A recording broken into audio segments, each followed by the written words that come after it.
emotions and think about things. Let's talk about it.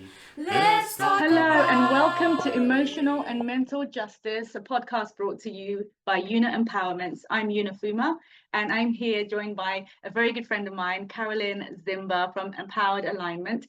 I'm going to introduce you, Carolyn. Just say hi for a minute. Hi.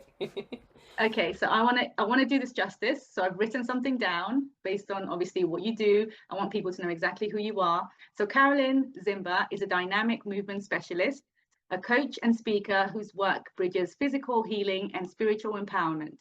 As the founder of Empowered Alignment and the Women in Spiritual Power, WISP, WISP Foundation, Carolyn has spent nearly 2 decades helping individuals can reconnect with their bodies, release trauma, and activate their spiritual authority. So that's Carolyn in a nutshell. There's a lot more to you than just that. How are you? You're welcome. Thanks for having me. Thank you. Thank you for joining. So today we are going to be talking about love languages. So today's podcast is all about love languages, and I was thinking about what love languages are all about, and I think I might entitle this podcast, Let Me Love You in the Way You Need to Be Loved, and in brackets, love languages. So what do we understand of the love languages? Love languages are brought to us by Dr. Gary Chapman. He's an incredible man because, you know, he's a therapist, he's a million things actually, but he wrote this book, and it's just a book that talks about the secrets of love that lasts. Carolyn, do you know much about the love languages? I know that you and I were talking the other day, and the reason I came up with this podcast, I was like, let's just do it. Let's do it today. Let's record love languages, because you mentioned that your love language is quality time, and so is mine. But tell me what you know about love languages so far. Yeah, I've always been fascinated with this topic since I read his book actually, and I've done the tests and everything. I've actually got a list of what the love languages are. So we've got words of affirmation, so that's like compliments, quality time, that's individual attention, receiving gifts, thoughtful presence, acts of service, doing helpful things, and physical touch, so hugs, hand holding, massages, and things like that. All depends on who the person is, obviously. And I think for me, it's really important because we have that thing of like, okay, you sometimes see in relationships where there's like a discord because one person's trying to love another person the way they want to be loved. And it's kind of a little bit of a, how can I put it? It's a bit of a clue. So if someone says, if someone is doing lots of acts of service for you, it might be that that's what they will like, but actually it might not be what you like. And then you feel unloved, even though they're doing that thing, thinking they're doing something that's really nice for you. So it's a weird one. For me, I know for a fact that I absolutely love quality time. And when I say quality time, I mean like one-on-one, 2 maximum. But if I get one-on-one time with somebody, honestly, it will last me months. Spend a bit of time on me. Honestly, I'm a cheap date. Literally, if I get quality time, I'm cool. But if someone doesn't want to spend time with me, I notice that I feel very much like I'm unloved. Someone's not interested. Whereas gifts, they're nice to receive. I don't get excited about gifts. They're lovely, and I'm not gonna, I will say thank you and I will receive happily. But quality time for me is like top of the like top thing for me, So which is why maybe that's you and I get on so well because we I both was just going to say the same thing. Maybe that's why you and I align so much, because yeah love, everything you've described about about quality time is exactly me. You know, talk about cheap date. Call me a cheap date if you want to call me a cheap date. I just want your time, and I want your quality time. Let's put those phones away. Let's put the undivided attention away. The divided attention away. Just give me your soul divided attention. And yeah love languages are not just about relationships; they're about friendships as well. They're about with family and everything else. So for me, even children, absolutely. So for me, even in a social setting, I am drawn where we're supposed to be networking and talking to multiple people. I find myself drawn to somebody that I can really lock a conversation in with. Not that I'm going to lock them down the whole day and not let them talk to anybody else, but I just love that one-to-one real intimacy when it comes to talking. So quality time, yeah. In the absence of quality time, I also feel, I feel lonely. I feel let down. I feel like, Yeah. you know what, I don't care about, I don't want to text you all day, I don't want to call you all day, I don't want to receive, you know, gifts in the post. That I would like to, of course, but no, that quality time is so important. It is. So, It's like so on that note, a little pocket of time. time, and you know what, I will take one one day of solid quality time every few weeks Mm-hmm. than 7 days a week of divided attention, or you know, pockets of I'm here, I'm there. No, be present with me. Mm-hmm. So on that note, why is it important, do you think, for us to understand our own love language? I think I have this saying, we teach people how to treat us. And, you know, in any situation, you being yourself, is really important, and being your most authentic self, because having that self-understanding, self-awareness of who you are, what you expect is super important, you know. And I keep leaning back to relationships, because at the end of the day, we're not solo people. How can I say? You know, we are social people. That's what I want to use. And we're social. We're super social. So we actually need to interact with other people. And that's kind of how we gauge who we are and how we interact, and, you know, like just the person that we are. So when it comes to that understanding of yourself, if you know who you are, you know what to expect in any situation, then you know what you're going to put up with, what you're not going to put up with. You know, it's like you can be in a situation where you're receiving love in a particular way, yet you feel unsatisfied. But if you don't know that your love language is this, or you don't understand yourself, you will feel unsatisfied, but you won't know why.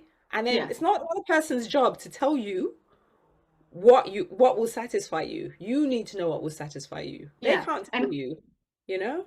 and it's also an opportunity for you to be able to teach the person. I know sometimes people think, oh, don't teach me how to show up, don't teach me how to love you, but actually it's an opportunity for you to understand you and be able to tell the other person, you know what, I'm not feeling satisfied, but it's not your Yeah. fault. This is the way in which I need to be loved, the way that I receive love. And therefore, when you're able to teach the other person, it opens up the doors to understanding, mutual Yeah. understanding. Yeah. Getting to know you, literally, it's getting to know you. Like, what are you likes? What are your likes? What are your dislikes? You know, it's like, what's your favorite color? That's an in joke. That's an That's in joke. only a joke. You might need to explain that now. You might just have to Okay, explain no, that. look, basically, you and I were out at a bar, and this guy came up, and he was literally, it's like he had a textbook of, okay, what do I need to ask this girl? Because he came over really cocky. He's like, yeah, you, me? Yeah, we're gonna go out. What's your number? Give He me your actually number. said that to me. He said to me, "You and me, we're gonna go out. Give me your number. Put your number in this phone." And I was like, ah. And then Who are you? I think I You said know? something that prompted him to say, "Okay, I can ask questions." And he said, "What's your favorite color?" And it just seemed, and then he went on to another question, but it was literally like it was a textbook thing. And you know, Yeah. the whole point of interaction is for it to be natural and relaxed Natural. and And authentic. It's like, I would hey, how like, you doing? Oh, what are you up yeah, to? yeah. You know, and you I'd like just a kind of get deeper, into it. yeah, You absolutely. know? Sorry to interrupt you. I was saying I would like a deeper uh, communication than knowing my favorite color. I like to go really deep, you know. And I'm not saying I can't do small talk. Yes, I can. But the list he was giving was like, what's your favorite color? I can't remember the questions, but it was very, you know, yeah, So the way I would put it is this, right? You know, when you meet somebody, okay, it's like, hey, how you doing? You know, there's a like an order of peeling back the layers and getting to know somebody. And sometimes you meet somebody like literally you're fast friends, you get on super well, you have common ground, and you have these wonderful conversations, and it's like just this instant, wow, this person's super interesting. I love listening to them. I love learning about them, knowing more about them. And I think it's important to have that. You can't just be, hi, how you doing? And then from here, this surface level to try and drop to the deep stuff. You can't. It no. kind of can happen if you know, it's a very special connection, but If it comes when it comes naturally, to that getting to know somebody and learning who they are and understanding them and teaching them, this is how I want to receive you and the experience we have, you have to you have to, I don't know. I'm trying to find it. You have to kind of like ease into it. You can't just be yeah, like, oh, what about this? What about that? And you know, it's not about textbook stuff. And there is a really interesting book that I read called How to Speak to Anyone. And what I found really interesting about it is that it kind of is almost like, it is a textbook on how to speak to anyone. But the way they've written it and the way they teach you how to do it, it's so interesting because it stops being about you, it's about the other person. And I almost feel Mm. like when he said, "What's your favorite color?" it wasn't about you. It was about him, but what he could get from you in a weird way. And Yeah. so when you're speaking to somebody, I think you have to be really authentic about really wanting to know them and, speaking to understand and listening to understand, Hmm. as opposed to listening to, yeah, not speaking to, listening to understand as opposed to listening to respond. Because Absolutely. it's And like, you know what I mean? absolutely, absolutely, because people listen ready to say the next thing. Yeah, And actually, for me, the way I see connection and chemistry, for example, you can have chemistry with anyone, right? yeah. I have chemistry with everyone. I have great chemistry because I'm outgoing, I'm able to talk to people. I just have chemistry. When I meet you, we can have it. But that's not a Because you're interested connection. in people. Yeah, exactly, because I'm interested in people. But a connection is very different. You can't fake a connection. You can't just create a connection. It's there. It's when you Mm, just somehow connect and find out how they tick without needing to find it out, and you just, it's a connection. It's very different. yeah. So I always differentiate chemistry from connection. I have chemistry with you. I think we have got very great chemistry. Hmm. Connection is also very different, not that we don't have that. So anyway, we got to this by talking about why it's important to understand our own love language. So I guess to summarize that, it eliminates ambiguity and frustration in both parties, It right? does. Yeah. Okay, perfect. So the next thing, Oh, she's a counselor. was that, sorry? I said you can tell she's a counselor. Ah, It's like, we must define this. let's But define it's it. Let's good. define It's it. really good. So I've got here that if you give love only in the way that you like to receive it, you might not be having your partner's best interests at heart. Um, 100%. it's easy for us to give love in the way that we receive it because that's how we know love. So Hmm. we've talked about why it's important to understand your own love language. Now let's talk a Hmm. little bit about the importance of understanding your partner's love language and what the sort of frustrations or things that break up relationships when you don't understand that person's love language. Oh, for sure. I think there have been many arguments had over this. The biggest, I suppose, the one that they use a lot in movies, it's like, I told you to put the laundry out, or I told you to put the bin out, but you didn't do it. I asked you to fix this, you didn't do it. I asked you to fix that, you didn't do it. And straight away, you know that person's love language, acts of service. Yeah, If that person had done all of those things, there would have been no arguments. That person would yeah, have been absolutely. happy and very great, no problems.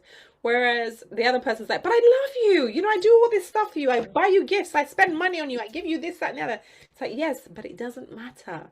Yeah, And as frustrating as it is for people, they have to realize that you're just different. And your upbringing makes a difference as well. And it really does. It your really does. your expectations.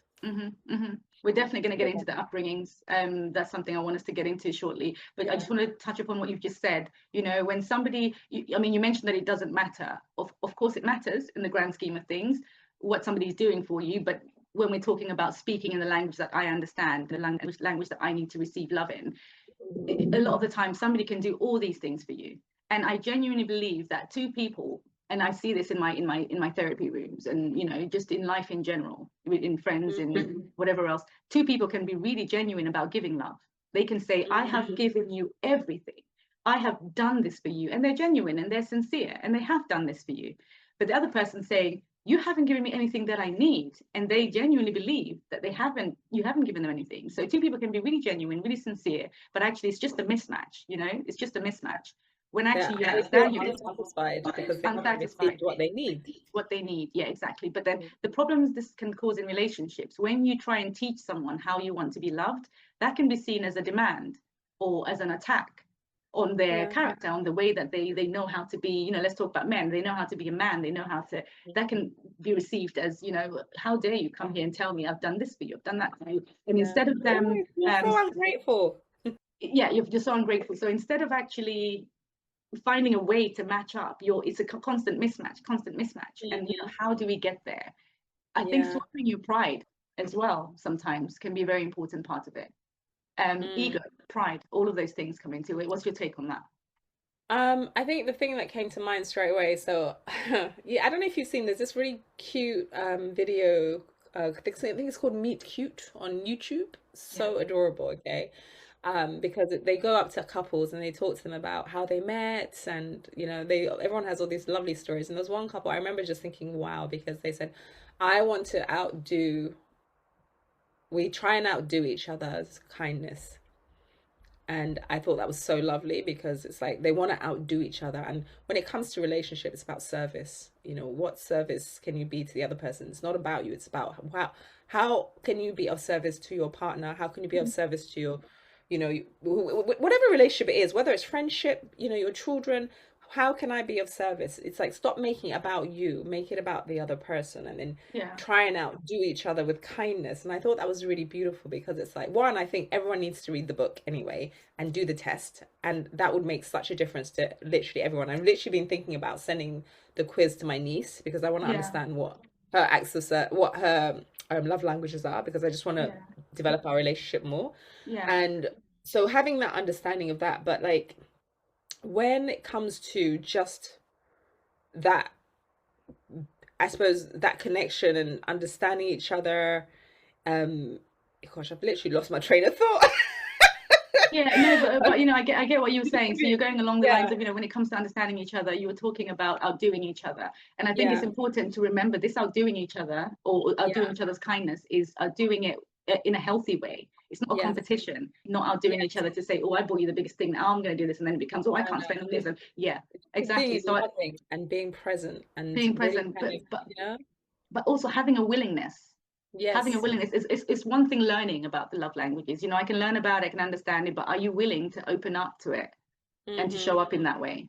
Yeah, because if you're not, then there's no point. But that's why I say service, be of service to your partner. And when I'm not saying the acts of service in the love languages context. I'm talking about, okay, this is a person, it's not their responsibility to make me happy, except I suppose when it comes to kids, that's a whole different relationship, their dynamics. But like in friendships and things like that, we have our own responsibility to kind of, be present and to take care of ourselves, da da da da. But then when it comes to, okay, I'm now in a, there's a relationship here, whether it's friendship, romantic relationship, or whatever it is, there's a level of stop making it about yourself. And actually, the way I see it, there's a scripture in the Bible that talks about where the left hand should not know what the right hand is doing or giving or something. If you do something nice, whether do it out of the goodness of your heart because you want to do it, because you care about the person, not because you're expecting something back. Yeah, and ultimately, also make sure, I was going to say, and also make sure that do it in the way that person needs, as opposed to how you need. So you're not doing it for you, you're doing it for them. So acts of service, you're going to take the rubbish out because you just, you want to do it. You want to make that person, you want to do something nice for that person. Yeah. You're not expecting anything back, but then also it's that person's responsibility to be grateful and say, oh, thank you so much. I really appreciate it. And ultimately, we say that love is selfless, love is unconditional, love is very transactional. Love is not unconditional. It's not truly. If we delve deeper, maybe that's another podcast. And love is selfless. It is not selfless. It can be very selfish. Ultimately, if we think about love, when we love somebody, why do we love them, or what is it about them? It's really about how they make us feel, right? So it's about me. If I love you because being around you makes me feel good. Knowing you makes me feel like, it's the feeling that I get from you. So that's, when we look at it deeply, that's actually a selfish act. But selfish is not a bad word. That's another word, again, another podcast. Selfish is actually, it's a good thing. It's your self-care. It's what you need for you. It's a space that you need to be in, creating that safe space. What's your take on that? So as you were speaking, I'm just, because obviously, as a child of God, something that's really important to me is the word. But there was something that you said about love, and there's a scripture. I think it's 1 Corinthians chapter 13. I'm just going to read it out to you because I think basically what you said is what this is, right? It says, love is patient, love is kind, it does not envy, it does not boast, it is not proud, it does not dishonor others, it is not self-seeking, It is not easily angered. It keeps no record of wrongs. Love does not delight in evil, but rejoices with the truth. It always protects, always trusts, always hopes, always perseveres. Love never fails. So I felt like when you were talking, for me, I was just thinking, okay, we don't hold you don't hold a record of what somebody did wrong. You don't and you're not holding a record of even what you did to say, well, look, I did this for you 2 weeks ago. Why can't you, you're not holding on to that. But the other thing I'm thinking of about love in itself is a lot of people think love is an emotion, but I don't think it is. I think love is actually a choice, an action. It's action, love in action. So you're choosing to choose to be loving. You're choosing a person. You're choosing a moment, an experience. Your action is in, okay, let me get someone a cup of tea. Let me make a coffee. Your action is, is give a gift. The action is acts of service. The action is give somebody a word to encourage them, a words of affirmation. The action is, let me spend some time with this person. So it's not an emotion of like, oh my gosh, because the emotion, actually, that's just biology. And yes, it's great, it's wonderful, but when let's say in a romantic relationship, at some point this gets old and tired and wrinkled. So when you go past that, or after a period of time, the honeymoon's over, what happens then? It's that, I know there are different types of love. There's like absolutely filial love, like, which is like friendship, brotherly love kind of thing. There's agape, which is the one that's like above everything. It's just love, love, love beyond anything, unconditional everything. Then you've got the other love, which is the lustful love, which is the one where you're like, oh my gosh, I can't live without this person. Like, literally, I think there are like so many different versions of love. There are so many different versions of love. Action, it's all action. And I want to go back to the point I was making about love being transactional and not necessarily unconditional, and being about you as well. When you just want to spend some time with somebody because maybe you want to pour into them because you see something happening, you're sat with a feeling of discomfort because I'm at home and I'm uncomfortable with the fact that that person is going through this. It doesn't sit okay with me. I'm stirred up, therefore let me help them. But you're helping them at the same time you're helping yourself, because when you see them helped, you're saying, you know what, I'm sat here at home smiling now. I feel good because I helped them, not because I'm mighty, but because, you know what, I'm not sat here in discomfort. I don't like this discomfort feeling. Therefore, I'm going to pour into them. So I always feel that love comes back. It comes back, whether it's not because you're trying to be, I want to give to receive, but without realizing, it comes back round. I think but on that note, it feels good to give. It feels good to do something nice for someone. Let's be honest. I love it. Like, if I do something nice, put a smile on someone's face, my goodness, I'm like set for, it's exactly. Like, this is wonderful. But the thing as well is, like, that comes to mind is you can't give what you don't have. Pouring from an empty cup, essentially. I tell this to all my clients. You cannot pour from an empty cup. You can't. You have to fill your cup as well, and and understand that your cup actually is not. It won't run dry. If you're having the love from the right source, right, it won't run dry. But the more love you give, the more, it's like there's that saying, necessity is the mother of all invention, right? So if you're giving love, you're gonna, there's more will flow, but you always have to be conscious of refilling your own cup, making sure your cup is absolutely full. I think it's very important to refill your own cup. I tell this to all my clients, and I say this as well to my daughter. I say in general, I tell myself this. It's important to have your cup overflowing. For me, I want my cup to overflow at all times, so that when I'm giving from the overflow. I'm not depleting. I'm not taking out what I don't have. And even if I do have a full cup, I have it, but I have more to give. So I think for me, that's an important aspect of giving. So just on you're talking about Christ and God. Obviously, we're both Christians, and there's a book that Dr. Gary Chapman wrote as well. I don't know if you've read it. Obviously, the same guy that's written Love Languages. He's written a book. It says God speaks your love language. Have you read that?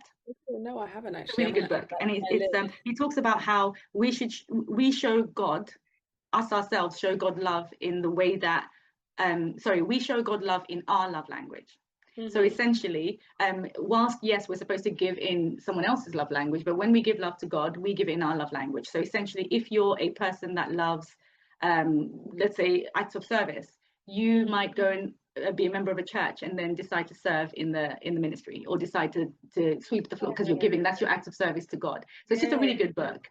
That's really interesting you say that, because actually I was thinking about this very recently. I was at a Christian retreat, and I remember acts of service isn't actually one of my love languages, but I find that when like at the retreat, I was doing a lot of the running around, and I was serving, as it were, and being of service to people and checking people. But when I think about it, the service that is like, it's like my gift is to be a hospitality, to make sure people are comfortable. So I'll go around, do you need a coffee? Do you need tea? By the way, the coffee room's over there. Toilets are there. If you need anything, da da da da. And we're walking around, I was taking pictures and doing all the kind of like just, everywhere. And that was what I chose to do. But then I know for somebody else, it might be like, oh, giving is more easy for them and more comfortable. So they will just be somebody who gives. Whereas I know for me, I've noticed that I don't mind giving, but it doesn't come as naturally to me as being of service, which is really like, oh my gosh. Okay. So it's like, excuse me. So it's that learning for myself of, okay, I'm more of somebody who likes to do service. And it's funny because I said to you, I don't mind getting a gift and it's all great, but I don't get excited about it. So I think if I go through the list of love languages, giving is actually probably lower for me. Then obviously I've got quality time, and then I think words of affirmation is like my next one, my secondary one, and then all the rest kind of follow underneath. So giving, I think, is probably going to be somewhere near the bottom, because I love touch. I don't mind touch, and I don't mind the acts of service, because sometimes I'm like, look, just I don't mind if someone does something for me. Yeah. I love acts of service. For me, absolutely. For me, my primary love language is quality time. We've talked about that. My secondary love language is acts of service, because the two of them, just if I know somebody's spending time with me, I truly know that that's where they want to be, with me and nowhere else. And I love that. Acts of service, anything, you know me, I miss independent. I miss do this myself, do that. And when somebody comes and eases a burden for me, I love that. I love that. And I don't expect it. I never expect it. I don't ask for it either. But when somebody comes and eases the burden and just does something for me, I love it so much. So that's my secondary love language. Really? That's so interesting, because when I offered to do the dishes, you were like, oh, don't worry about it. Leave it. So I was like, okay. No, you know what it is? You came to my place as a guest. We were chilling. I wanted you to have a good time and relax. That was it.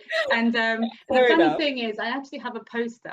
It says, I love hugs. It's not a poster, you might have seen it. It's on top of my sink. It says, I love hugs and kisses, but what I need most is help with the dishes.